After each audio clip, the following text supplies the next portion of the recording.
কেন্দ্র ঘোষিত কর্মসূচির অংশ হিসেবে জুলাই আগস্ট অভ্যুত্থানের নিহতদের স্মরণ এবং আহতদের সুস্থতায় সারা দেশের মসজিদে মসজিদে দোয়া মাহফিল করছে বিএনপি ও এর সহযোগী সংগঠনগুলো। একই সাথে আয়োজন করা হয়েছে মৌন মিছিলের।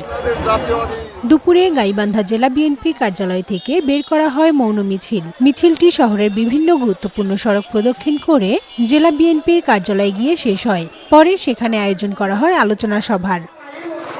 নাটোর জেলা বিএনপির আয়োজনে উপশহর মাঠে অনুষ্ঠিত হয় সমাবেশ। পরে শহরের আলাইপুর থেকে মৌন মিছিল বের করা হয়। মিছিলটি শহরের প্রধান প্রধান সড়ক প্রদক্ষিণ করে নাটোর প্রেস ক্লাবের সামনে গিয়ে শেষ হয়।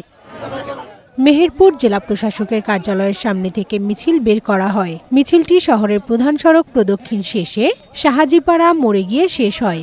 এ সময় দেশকে যারা অস্থিতিশীল করছে তাদের দ্রুত সময়ের মধ্যে গ্রেপ্তারের দাবি জানান মিছিলকারীরা।